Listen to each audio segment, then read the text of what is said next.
All right, it's your man Earl coming through again. Today is Sunday, November 8th. And once again, I told you last podcast, we'll be coming at you with a show that we're going to try to feature at least once, maybe twice a month, which is called Generational Differences. Right here I have my son. He's 25. And we're just talking about, we have basically a 3-decade, 30 years apart. And what it consists of is views that the younger generation has based on the views that we have as older generation and parents. Because a lot of time we tend to think, do things said so, or, don't do like I do like I say. And it's always very interesting to get a perspective from the younger generation, which me and my son, we talk a lot. So we just came up with this idea that, there's a lot of similarities, but there's also a lot of differences. So we just said, hey, you know what? Let's include that in the podcast, and let's just see what people think about it. So here we go. How you doing, Cameron? I'm pretty good. All right. I know y'all think you'll see this video. Y'all think he look a lot like me, but we're still waiting on more. We're waiting on the test and everything. But my first subject I want to start out with is entitlement. It seems to me that this younger generation feels they've been bribed. Actually, I'm not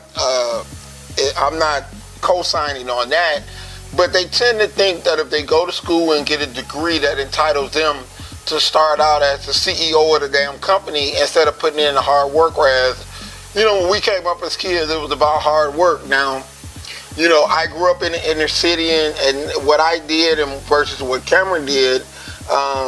As parents, we always want to raise our kids better than we had it. I think some parents have it confused. They believe it's a materialistic thing.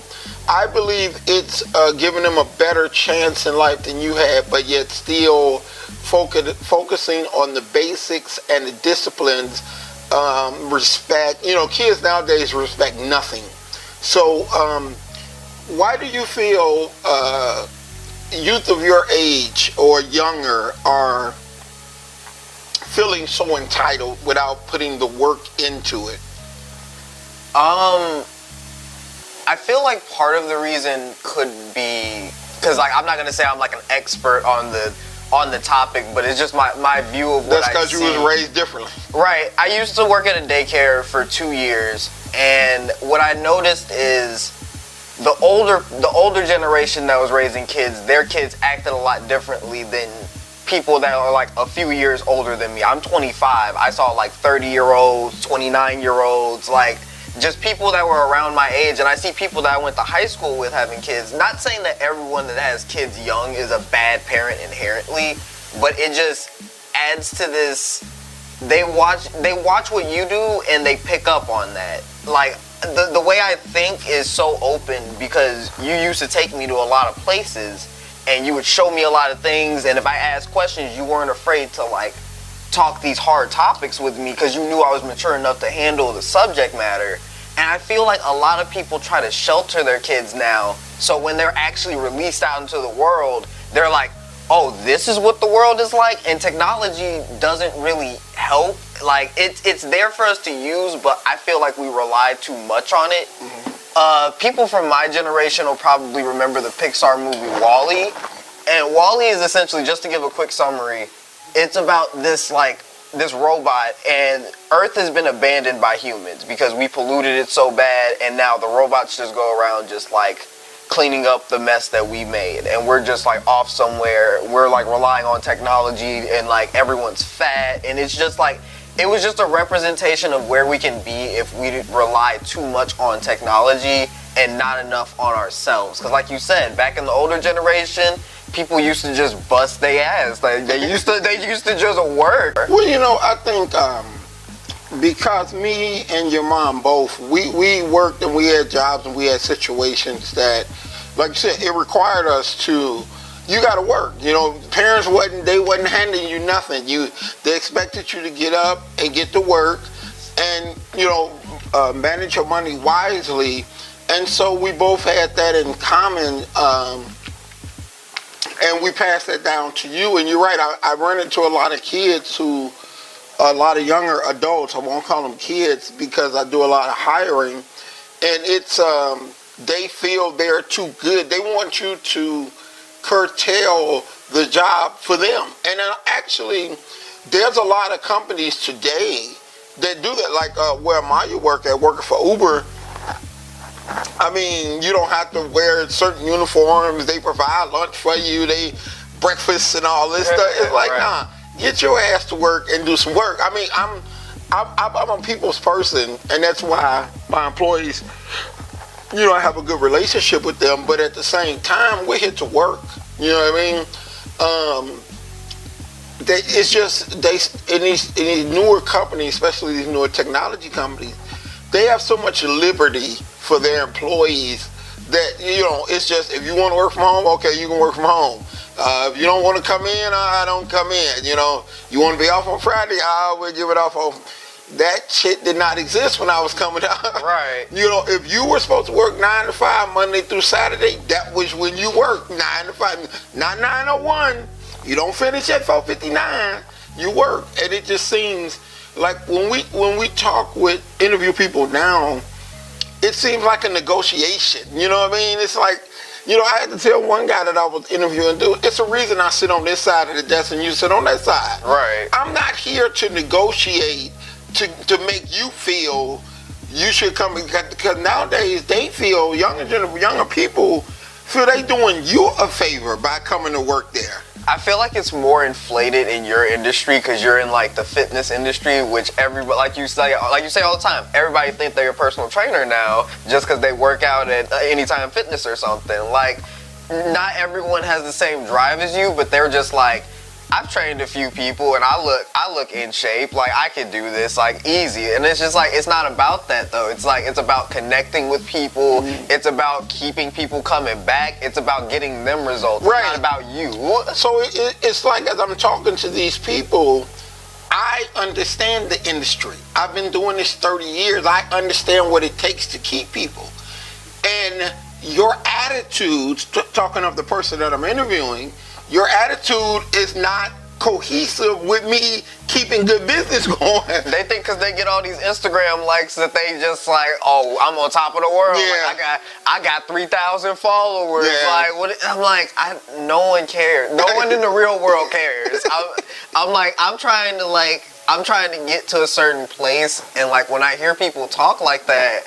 And like the only real time it really affects me is when I hear like African Americans talking like that, because I always preach that when we unify, we can build each other up, we can all do better together. So like when I hear people that look like us talking like that, I try to educate them. That's why I really appreciated working at the daycare, because there were kids that looked up to me because I was closer in age. I was like 18 when I was working there. Some of the kids I was watching were like 12. So like I'm closer in age to them. Right. So they're just like, oh, he can relate to us a little bit more. So they're willing to talk to me about certain things. Sometimes they would like get out of pocket because, you know, like I said, certain kids are just raised differently. Right. But like there were certain kids that really looked up to me and actually asked me for like life advice, and like I wouldn't try to get too specific because I'm not trying to raise anyone's kids. Right. But I was just like, just save your money, like just always just make the right choices. You'll know when the time comes. Like, you know right from wrong. Like that's all what I was always preach to them, because at the end of the day it's just right and wrong. Right. I think a lot of kids, a lot of younger generation, not that I have anything against school, although I didn't go. It's not for everybody, just like the military. It's not for everybody, just like, you know, everything is not for everybody. But what I find is that schools have been programmed to program you. I see in this generation, when I say this generation, you're 30 and down, more followers than leaders. Mm-hmm. And it's like, okay, everybody's drinking, so I'm gonna drink. Everybody's having sex, so I'm gonna have sex. You know what I mean?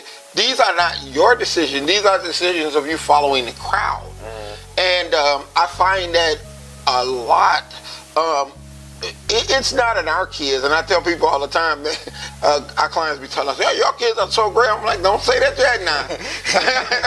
No, everybody go through a spurt now. Don't go saying that so far they've been okay. You know, I said, but you know, Sal Maya, Charlie Yaku, y'all think for yourself. You know what I mean? I used to always tell you when you was young, I will never punish you for being at that time you were a teenager. But when you think for yourself, everybody makes mistakes. Everybody has been through mistakes. It's what made them who they are. So to go through life, a lot of people, one of my clients in general, she just spoils the hell out of her daughters. They don't want them to ever make a mistake or ever feel pain. I don't want you to purposely feel pain, but mistakes, pain, and being wrong is a part of life. Right, like when I moved away for 3 years, like you didn't necessarily want me to move away, like not at all. Like you wanted me back home, but like I just felt like being away gave me time to think about like what I really wanted to do in life, and like I decided that, you know, I edit the videos, like everything you guys see, the pictures, the music, all that, like I edit those, and I'm trying to get better at that and build my way up from that, because like I don't necessarily need school to do that. Like there are people that freelance all the time and do that. Like I'm about to start learning from someone that actually does that for a living. There are too many people out there that have built wealth just on their own talent, on their own merit.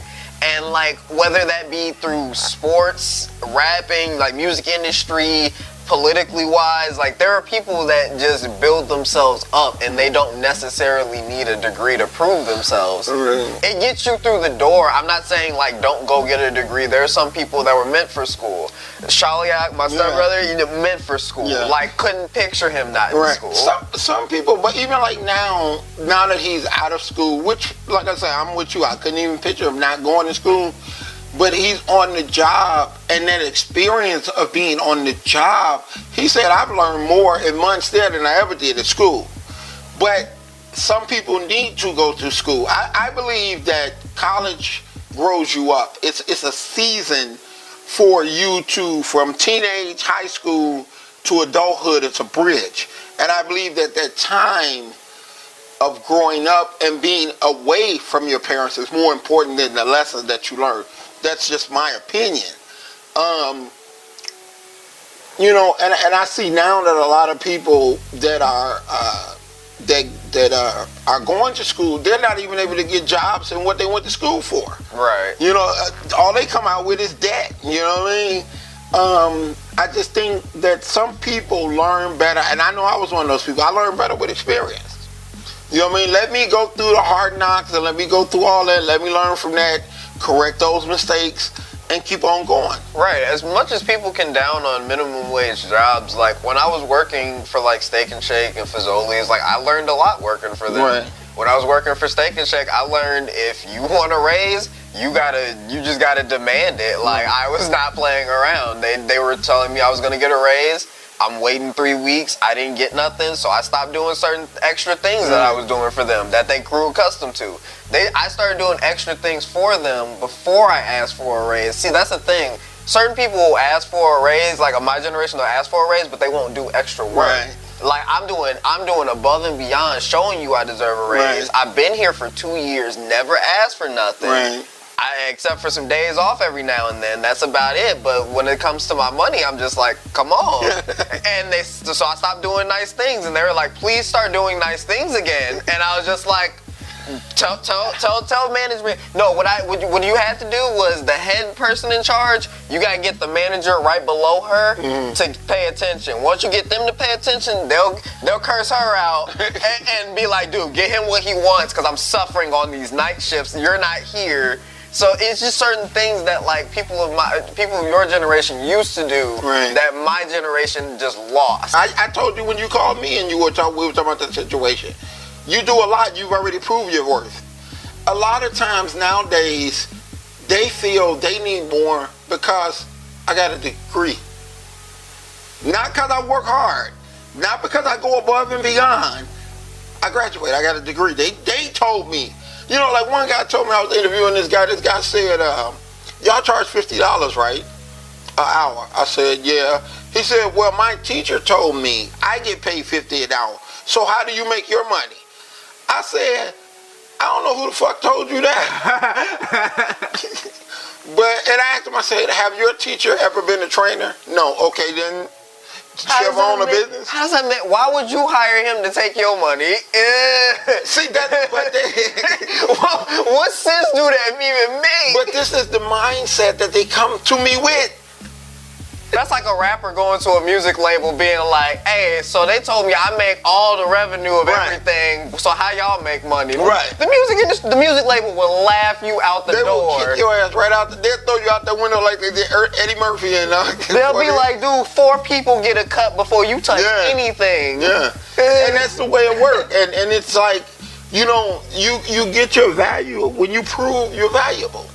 And that's the part that when I talk about entitlement, about people feeling they're entitled, that's the part that they miss out on. And it was crazy because I was having this conversation with Mom yesterday, and we were talking about Chance the Rapper. He's an independent artist that built himself up. And Mom was just like, well, that's just that can't be everybody. And I was like, why not? Exactly. I was just like, he showed you the blueprint of how to do it. You just have to have the talent. And you know what? That an additive, what you just said, what your mom said, okay, is the reason why black people never get ahead. That man get up and put his pants on one leg at a time, and you said the key. He gave you the blueprint.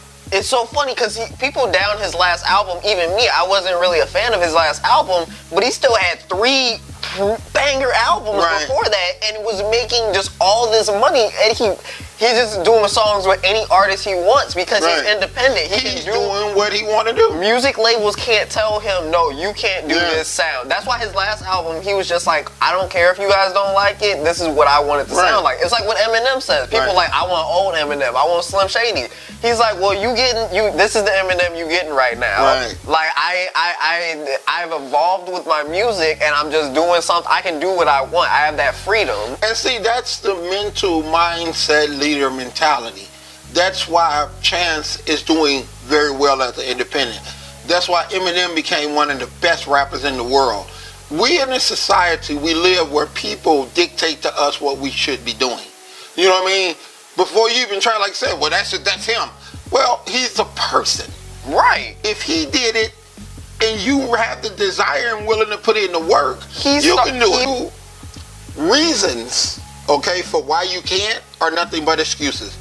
You can call them a reason, it's a fucking excuse. That's all it is. Right. And then, I don't have this, I don't have that. Well, they didn't have that.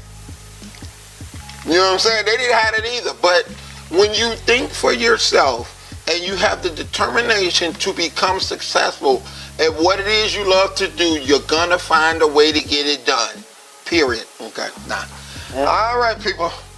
We started talking about, we always talk this and go on forever. So that was the first part of one of the episodes of Generational Differences. If it's something that you want to hear about or talk about, or your kids or whoever, just shoot me an email or a text or something like that, which I leave on every podcast. And we'll get to it. But until next time, this is your man, Sir Earl, and I'm out of here. I'm Cameron. Peace.